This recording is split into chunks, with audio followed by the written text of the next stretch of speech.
Hey brothers and sisters, you having a good weekend? My name's Mark and this is the Behaviour Evolution Scriptures, where we're seeking to re-establish and reword the whole scriptures. Why not? Because if Yahusha walked among us today, he wouldn't talk like he did 2,000 years ago. Or do you think he would?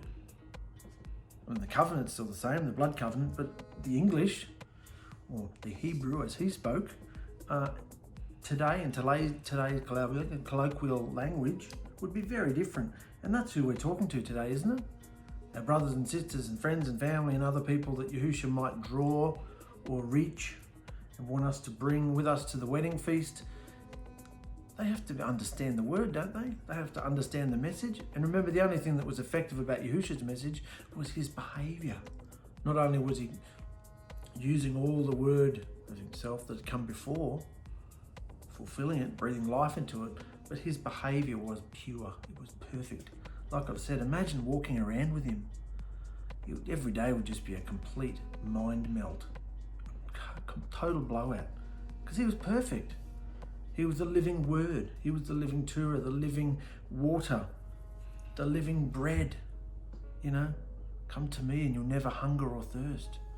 He was all the living fruits, the fruits made flesh, love, joy, peace. So if you want to find those things in your life, you have to go to Yahusha.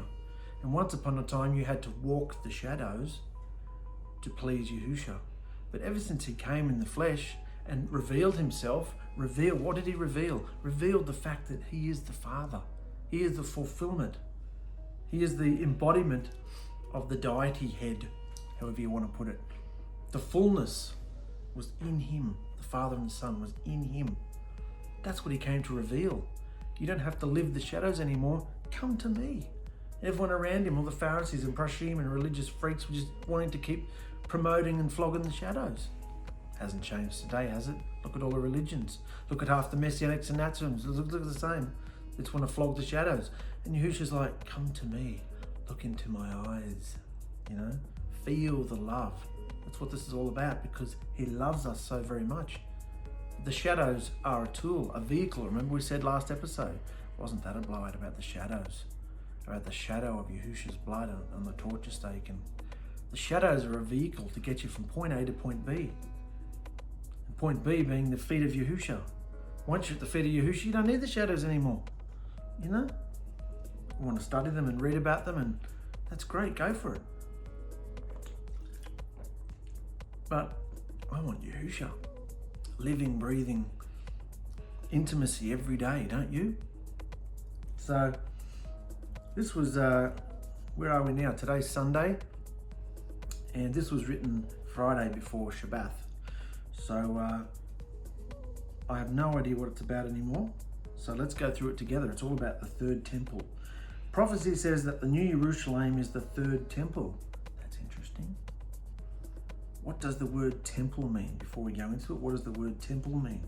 What is a temple? A temple, from the Latin word templum, is a building reserved for religious or spiritual rituals and activities, such as prayer and sacrifice.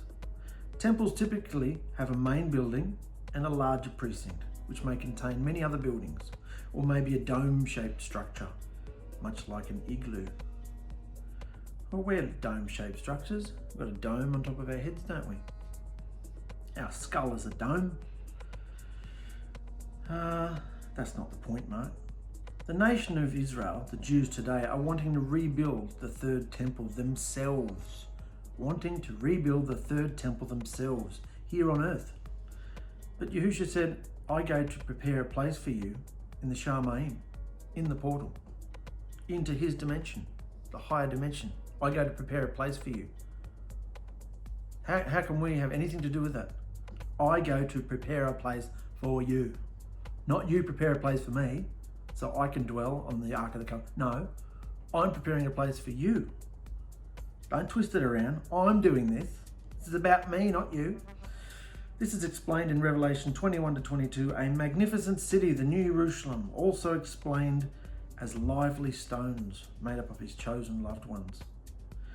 John prophesied that the city has no use for a temple because Yahusha is the light and he was the last sacrifice which cancelled all animal sacrifices.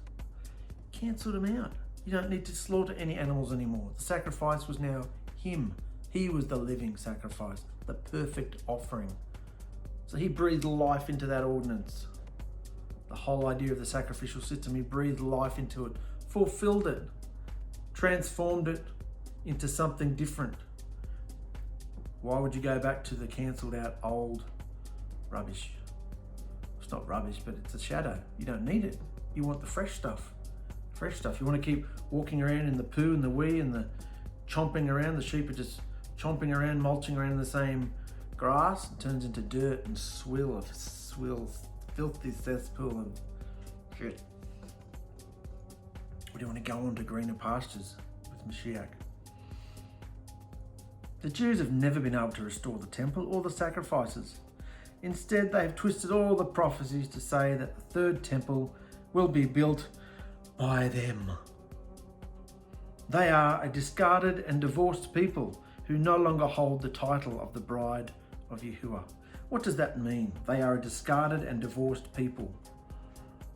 That's slightly generalizing, but it's true. It's still true. There are obedient Jewish people and there are obedient Gentiles, Jews and Gentiles. That's all that makes up this earth, Jews and Gentiles. Clean and unclean, chosen and the goyim, pagan nations. So when Yahusha instituted the Last Supper, lifted up his blood covenant again, explaining that he was going to do it in his own blood this time, he flung open the doors to the kingdom so that anybody was welcome. It wasn't about genealogy anymore. Jewish people had no special standing. The Jewish people are only one or two tribes anyway. So what about all the other tribes? You have to be engrafted into Yisrael, but nobody knows where Yisrael is anymore. So the only place to find Yisrael is those who are guarding the blood covenant of deliverance, and those who are following Yahusha's instructions, which is the same thing anyway. The testimony of Yahusha, his behavior, following him. So that's where you find Yisrael these days. And it has nothing to do with standing up and saying, I am a Jew from the tribe of, you know? Nothing to do with lineage, nothing to do with the colour of your skin. Oh, the chosen Yisrael is black people. Sorry, not at all, because the tribes got scattered. The 12 tribes of Yisrael, which we haven't come to yet, got scattered into the nations and assimilated into all the different colours and the nations that they got scattered into over the last nearly 3,000 years. So we don't know who they are. That's the whole point. The bride is scattered. And apart from those who are standing up with ridiculous behaviour and ridiculous clothing, making an eyesore of themselves, she's hidden. The bride is hidden, incognito, so the dragon can't find her. He's whisked her out into the wilderness, remember? The remnant. So the Jews have never been able to restore the temple or the sacrifices. Instead, they have twisted all the prophecies to say that the third temple will be built by them. They are a discarded and divorced people who no longer hold the title of the bride of Yahuwah. Yahusha has reinstated a renewed covenant with his new bride. A renewed covenant with his new bride. Renewed blood covenant with his new bride. A bride made up of Jew and Gentile. Doesn't matter. Whoever's obedient, if you repent and are immersed into the name of Yahusha HaMashiach for the forgiveness of your disobedient behavior, and you come out of the water and you receive the Father and Son Mashiach within you, receive Yahusha's Ruach within you. He circumcises your heart, writes the love of the blood covenant on your heart, and a portal opens up within you, which gives you connection. You are a little temple, a little dwelling place, and the dimension is connected within you. That is what's happening. That is the bride, not the colour of your skin, not what tribe you hail from, if you even know that. So Yahusha has reinstated a renewed covenant with his new bride, who understands his words, that the new Jerusalem is built in the Shamayim. It's built in the higher dimension. It's being built for us, prepared for us. It will come through the portal and be placed on the renewed earth after all disobedience is consumed. Imagine being alive to see that, the whole world consumed by fire. Making animal sacrifices from discarded practices is an abomination and makes this world unclean. Are you happy to add that? Are you happy to agree with that? Can you find peace? Can you make up your mind that that statement is true? Because we've been talking a lot about what is abominable behavior. Are you happy to add that to the list? I am. Making animal sacrifices from discarded old shadows and practices is an abomination because you're taking your eyes off Yahusha. Yes, that's how he trained them once upon a time, but he's not training us that way now. Because he came in the flesh, he left, and he put a down payment of his ruach within us. Why are we tiddly-winking around with silly childish shadows when we've got him within us? Flogging and rebuking and disciplining and chastising, taking us through the hard yards and the hard lessons and the hard training so that we will be perfected. We just want to do the childish little shadows. Can you receive this? Making animal sacrifices from discarded practices is an abomination and makes this world unclean, which it is.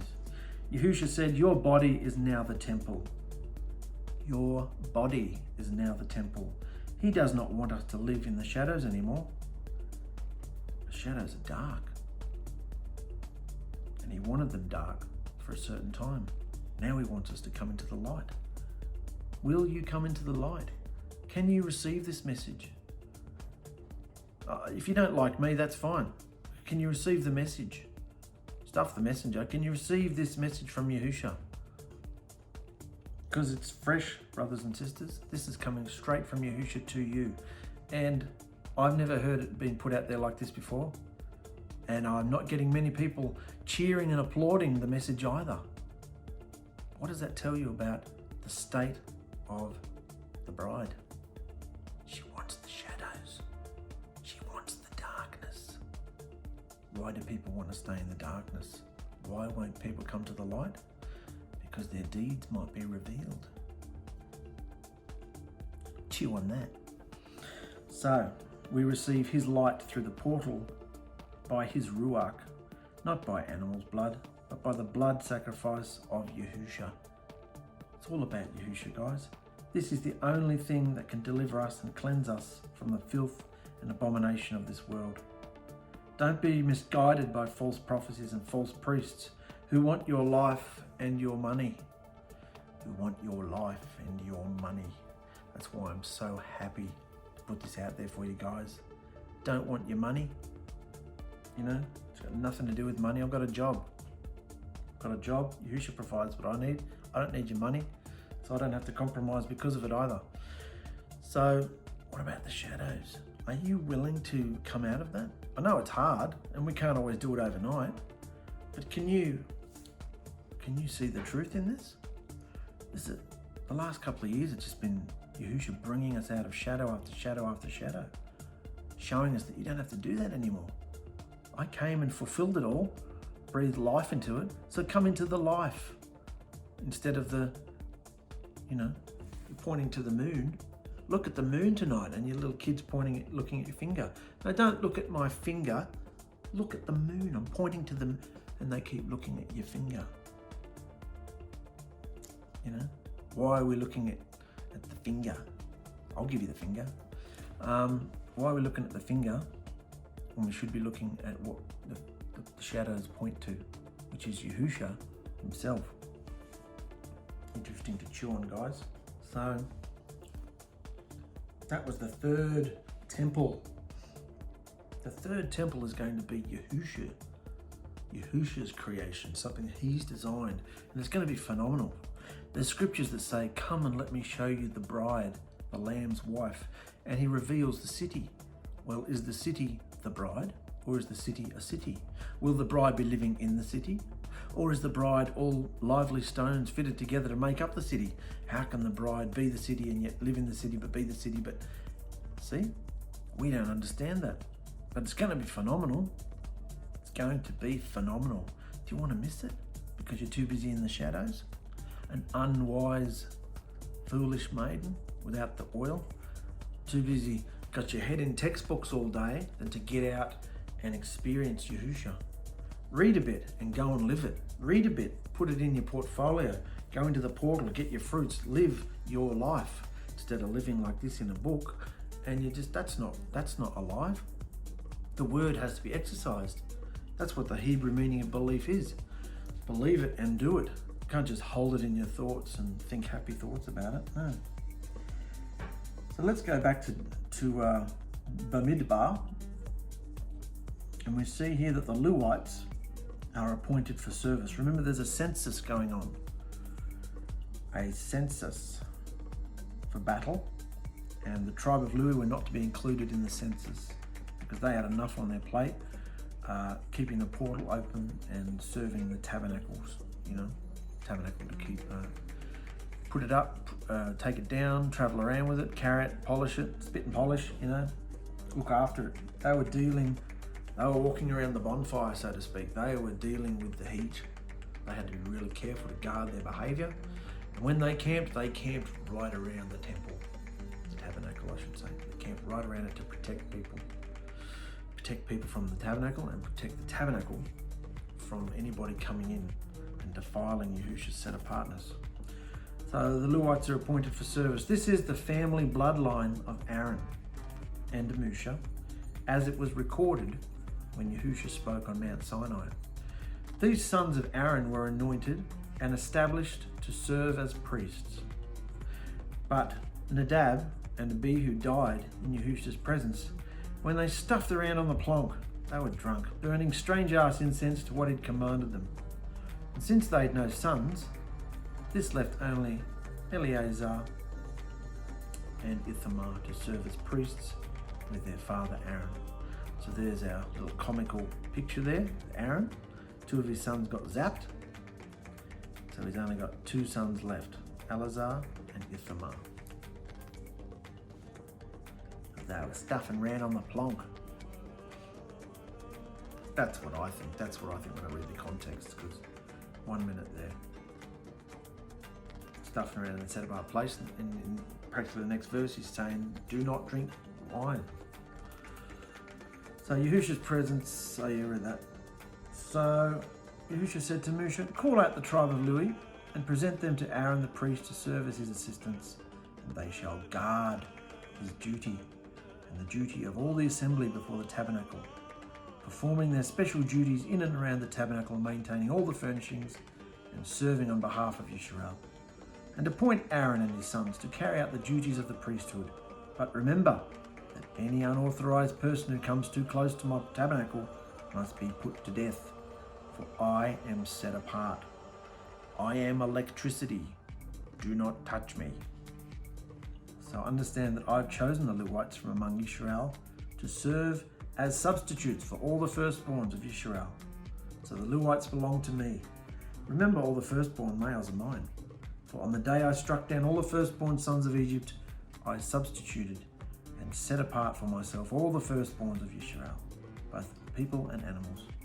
So they are mine, for I am Yahuwah. So record the names of the people in the tribe of Lewi by their families and clans. List every male who's over 1 month old. So Moshe listed them just as Yahusha had instructed. Let's go back up there where there's a little turquoise star. Call out the tribe of Lewi, present them to Aaron the priest to serve as assistants, and they shall guard his duty and the duty of all the assembly before the tabernacle. They shall guard his duty.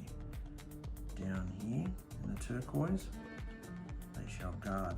So the Lewites were to keep guard and do the heavy work of the tabernacle, like human cherubim or cherubim, who were to keep guard and protect the gates leading into the set apart place of Yahusha's portal from any intruders. So you see that makes sense, doesn't it? Just like the cherubim were placed around the Garden of Eden. These guys had to keep guard and do the heavy work of the tabernacle, guarding it. If we're the temple, we just had the article about the temple. We are the temple. We are the living dwelling. What guards this living temple? What, our skin? No, because it's a dimensional portal. Skin's got nothing to do with it. How does our portal, how does our set apart place, how does our living dwelling, our temple, our tabernacle, how does it stay set apart? What do we have to do? we have to guard it. What is it we are instructed to guard? Yahusha's instructions. When we guard Yahusha's instructions and we're obedient to them, and they're all behaviors, the portal remains set apart. We remain set apart. Does that make sense? So if things are going wrong in your life, I mean, a lot of people do, but a lot of people, we may not be getting struck dead, but if calamities and consequences and horrible things are happening in our lives, what is our behavior? Are we protected? Is he surrounding us, giving us overall sense of peace and shalom? Or is there chaos and turmoil and drama and arguing and fighting? Are we guarding? They had to guard. The cherubim had to guard. The Levites had to guard. We have to guard the portal. The portal is Yahusha. Yahusha is the living word. We have to keep and guard his living words, his instructions. Understanding all this? Then the life will keep coming from the portal. So Louis, the third son of Jacob, had 3 sons. Remember, we're talking about the tribe of Louis here? And remember back in our studies around Abraham, Yitzchak and Jacob? Well, Jacob had 12 sons, and the third son, his name was Louis. And Louis had 3 sons, whose names were, we'll call him Gershon, Kehath, and Merari. Gershon, Kehath, and Merari. So these 3 sons here turned into clans. So these are the main 3 clans that we're going to deal with in this tribe here. The Gershonite clans, this is Gershon, son of Gershon, so the sons of Gershon. The Gershonite clans had 7,500 males and descended from Gershon, named after Libni, the Libnites, and Shimei, the Shimeites, his 2 descendants, and were assigned the area to the west behind the tabernacle, just here, for their camp, and were responsible to care for the tabernacle, specifically the special tent, its layers of coverings, curtains, ropes, and all the equipment related to its use.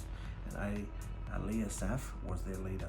So down here, you can see we're dealing with the blue guy, Gershon.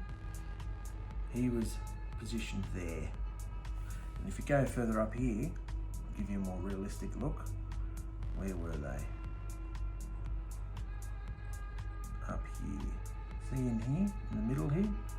The little specks there was Moshe and Aaron's tents and their families. But around here, we have the main 3 clans of the tribe of Louis. All right, so we're dealing with Louis's 3 sons, 3 clans. All right, let's go back down here. So the first one was the Gershonite clan, which was here.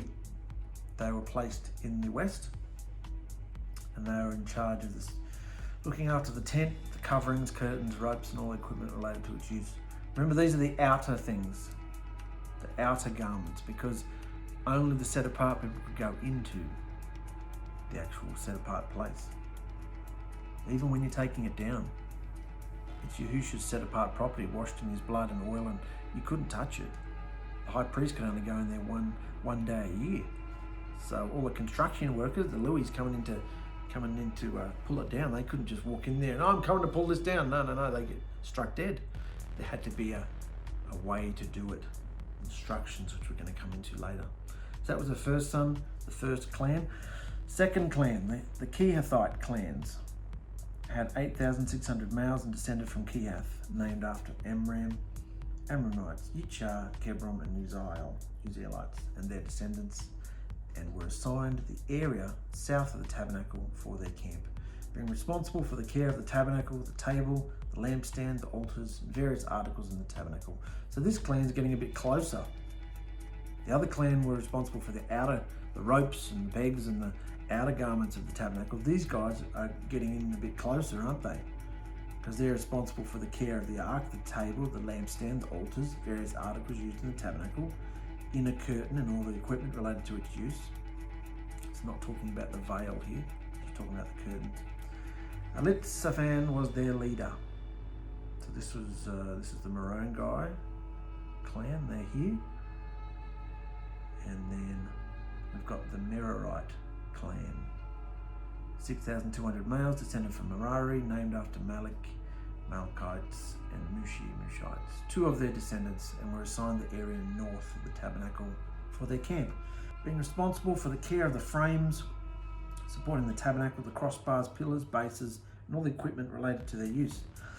𝗪𝗡 was their leader. So that's them over there, Merari in the purple. So this will make sense a bit more as we go on. And Eleazar, Aaron's son, was to be the head chief over the leaders of the Lewim, guarding and overseeing the duties of the set-apart place, the area in front of the tabernacle in the east. Remember, the east was the most important angle, position, towards the sunrise. Was reserved, what's this? The area in front of the tabernacle in the east was reserved for the tents of Moshe and Aaron and their sons, who had the final responsibility for the tabernacle on behalf of the people of Israel. Anyone other than a Levite priest who went too close to the tabernacle was put to death. So when Moshe and Aaron registered the Levite clans at Yahusha's request, the total number was 22,000 males. And many believe that Yahusha did the actual counting and Moshe and Aaron registered them. Many believe that Yahusha would not leave such an important number. We're going to see why this was an important number, this counting, this census was so important. He wasn't going to leave it to human error. He was going to do the counting himself. And Moshe and Aaron just registered them. Interesting.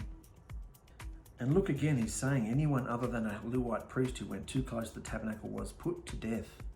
What does it say about you've got the tabernacle that housed the portal. Surrounding that were the priests. Anybody who came too close were put to death. What does it say to us today? Because we are the living dwelling. We are the house of the portal. What does it say about anybody who comes too close to the portal who aren't authorized? I'm not talking about people who come in repentance. I'm talking about people who lay a hand on you. Touch not my anointed. Touch not my anointed priest. Anyone who went too close to the tabernacle, to the radioactivity of the portal, anyone who came too close was put to death. Do you face in your life that anybody who thinks something bad about you, says something bad about you, lays a hand on you, anything like that, will be absolutely battered and bashed around by Yahusha? Touch not my anointed, he says. He will rip them apart. He may not kill them, although we've seen that happen before. He may not kill them straight away. He fights all of our battles. Do you face that? Or are you out there trying to get revenge and trying to make things right? I don't care, they did it to me, so I'm letting them know that they shouldn't treat me like that. I have to do it. The only person you can count on in this life is yourself, and no, all these cliches and rubbish. Yahusha walks before us and behind us and batters people around if they touch his anointed. And we are anointed, aren't we? That's the whole purpose of the tabernacle. It was anointed. The blood and the oil, washed in water, then they're anointed with oil. Well, that's us. That's our living dwelling. Interesting, isn't it? The set apart fire. Remember that came from the other dimension? The Levites were to serve as an impenetrable barrier between the set apart ground and the common folks of Israel.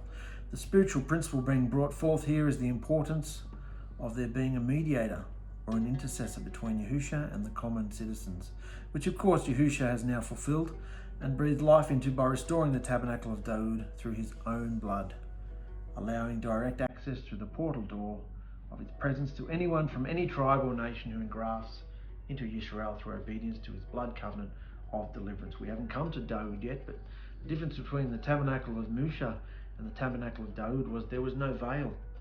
All the nation could see the ark of the blood covenant there and the Shekinah on it and the glow that went out into the whole nation. The They could see it, they could experience it. There was no veil. He was doing something new. And that's what he said. It's one of the emissaries said it. I think it was Stephen. I'm going to restore the tabernacle of David. And he did that. He rent the veil in the temple. His own body was rent, and his spirit went forth, forming little portals all over the world for those who believed. So we just dealt with Louis's 3 sons, which were 3 clans. So let's have a look here, because blood genealogies in scripture are always very important. Remember, we're living back in shadows here. We're looking at shadows where blood genealogy is very important, only because Messiah wanted to come through a clean, untampered DNA sequence. So anyway, Louis, there was Louis. Remember, see Louis here? Remember we had Shimeon and Louis and Yehuda, and there were 12 sons of Yaakov that could be lined up here. Then we had Louis. Louis had Gershon, Kehath, and Merari. Remember we just dealt with those 3 clans there? These 3 dudes turn into clans. Alright? Gershon had Libni and Shimei. Kehath had these 4 guys here. And Merari had these 2 here, Makli and Mushi. Remember, it's written up there. You can look at it in the text. Rewind it and watch it in the text if you want. Just to give you an idea, because it's easier to see this. Anyway, for me anyway, it's easy to see things visually than just a whole page of text. And we're not going to talk about Jochebed yet. If you recognize her, that's good. I've added her there for a reason. Because Amram, you remember the name Amram? Amram was Musha's father. Look over here. Jochebed was his auntie. Amram married his auntie. And then of course from Amram we had Aaron, Musha, and Miriam. Musha had kids. Aaron's boys here, 2 of them died. And then we had just Eleazar and Ithamar. And later on, which we haven't come to yet, we'll have Pinchas. These are the heads of the fathers of the Luim according to their clans. So does that make sense? I hope that makes sense. I'm trying to put it in visual so it's easy. It's definitely easier for me. So let's go into this. This is very interesting. It's about the last great census, because we're coming to the end of the census parts here. Just remember, this whole book was called Numbers simply because of the first couple of chapters, which were dealing with the census, a head counting. So they've called the whole book Numbers, just to, bore it up. Let's talk about the last great census. When's that going to be? There is also another census of tremendous importance for all mankind, not just the Lewites. That will only be conducted by Yahusha himself. The ultimate census at the end of time that will eternally separate every human ever created. Would Yahusha leave this census or head count to some man, preacher, teacher, pastor, rabbi? Or would he himself do the counting for the final census at the end of time to determine who lives for eternity? The answer is obvious, for only Yahusha can see into the heart of man. Mankind can only make fleshly, surface judgments. And we haven't come to this yet, but later on, Yahusha speaks to Samuel, when Samuel's trying to find a king. And Yahusha says, don't look at his appearance or his height, for I've already rejected him. I don't look at the things people look at, like outward appearances and whatnot. I look at the heart. None of the worldly ordinations, certificates, PhDs, qualifications, or the fact that your name is written in the membership roll of your local assembly or synagogue are going to mean anything when Yahusha performs his final census. Nor will it matter how much fervent religious activity you engaged in the shadows. Nor will it matter how much fervent, whether you volunteered 1,000 hours a week at the soup camp or homeless shelter, or whether you donated thousands of dollars to your local house of worship, for this is all religious, worldly lifestyle of the self, of the shadows. Only behaviors initiated by Yahusha himself through the portal door and activated in obedience by his followers will be accepted as good fruits. And the fruits, of course, are behaviors in our works. So only behaviors initiated by Yahusha himself through the portal door and activated in obedience by his followers will be accepted as good fruits. The portal doorway to Yahusha's throne room in the higher dimension can only be accessed through acceptance of his blood sacrifice and immersion in his one true name. I think we all understand that now. And no believer who honestly in his or her heart has accepted Yahusha as their deliverance from evil will be overlooked. On the other hand, no unbeliever will be able to sneak in or edge their way into the kingdom, no matter how good his or her lifestyle may have been. For this is a heart belief matter, and Yahusha is the only deciding judge. I think that was all pretty self-explanatory, wasn't it? So, 36 minutes. Let's go on, because I touched on it a minute ago. Look up here. Amram and Jochebed. Remember when we were dealing with the beginning of Exodus? A man from the tribe of Lewi married a woman from the tribe of Lewi. But what we didn't know is that, and you can read the text and find this out yourself, but it's up here. It's up in the text that we just read before, but I've been reading it fairly fast. But let's look at the picture. Amram was the son of 𝒕hath. 𝒕hath's sister was Jochebed. So Jochebed was a daughter of Lewi, and 𝒕hath was a son of Lewi. So these two were brother and sister. So Amram married his auntie. Does that make sense? His father's sister. What's the big deal? Moshe and Aaron and Miriam's evil conception. Dun, dun, dun. Amram married his auntie. What? The immediate sons of Lewi, the third son of Jacob and the founder of the tribe after his name, Gershon, Kohath and Merari. These three men were all brothers. However, there is another important name that has been excluded from this list because the person is a woman. Keep in mind, ancient Israel was a paternalistic, male-dominated society. The excluded name is Jochebed, Moshe, Aaron and Miriam's mother, who is the sister of Gershon, Kohath and Merari. Remember, we just read that the Kehathite clans had 8,600 males and descended from 𝒕hath, named after Amram. Amram? Wasn't he the father of Moshe, Aaron and Miriam? That's right. Amram, the son of Kohath, married his father's sister. Now consider this behaviour in light of the instruction for sexual behaviour we just went through in Leviticus, where Yahusha lays out in painstaking details the do's and don'ts of sexual behaviour that his people are to adhere to. And in Leviticus 18 he says, don't have sex or marry your father's sister, because she is your father's close relative. Disobedience. Ouch. But here's the thing. Amram married his father Kohath's sister Jochebed in Egypt before these instructions were given. This situation would have been absolutely forbidden after the Sinai encounter. But seriously, don't you find this completely fascinating? I did. I love finding gems like this. Well, I didn't find it, I read about it, but I love it. But seriously, don't you find this completely fascinating? Think about it. The very appointed mediator and giver of the instructions, Moshe himself, is the product of a relationship that would have been forbidden by the very instruction he gave. Talk about paradox, man. What does this mean to us today here in the 21st century? Any behaviours, relationships, experiences, unchangeable actions or consequences we committed or partook of before we came to Yahusha, maybe even after, can still be used by him for his set-apart service, even if it didn't originate from him. This speaks of his mercy, overwhelming favour and love. So it's not a huge deal, this. I just thought it was fascinating. I honed in on it. That was fascinating. To see some interesting things can come out of genealogies. Amram married his own auntie. So if this had happened after Mount Sinai, they might have been taken out and stoned.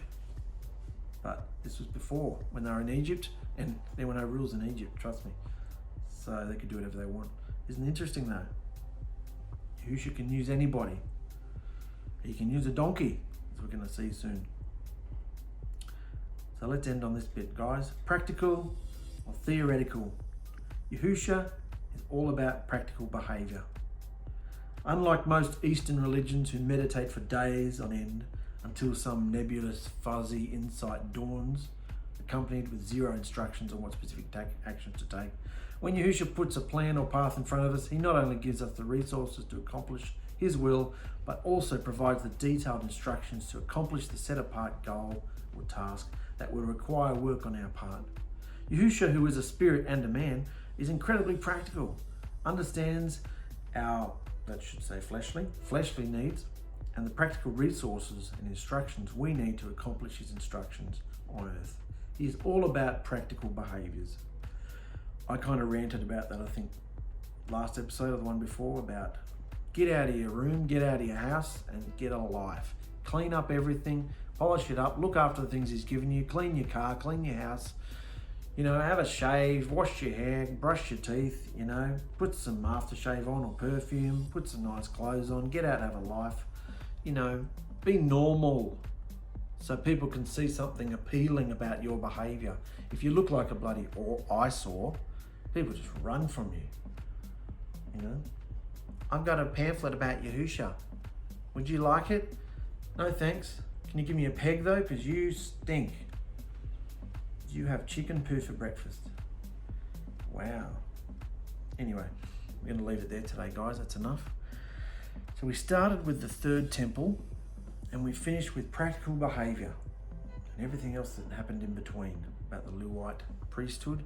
We are the priesthood unto the order of Melchizedek. We are Yahusha's priests on this earth. And we're also the tabernacle as well. We're the dwelling and the priests. Isn't that exciting? So guys, keep going. I'll be back soon. And stay strong, and remember, it's all about behaviour. Run from the shadows. Run. And run from anybody who's telling you have to be in the shadows. Particularly if it costs you money to be in the shadows. Forget it. Yahusha gives out the water of life for free. Come to me, all you who are heavy laden and burdened and broken and in pain. I will give you rest. Rest, shalom, overwhelming sense of prosperity and health and security.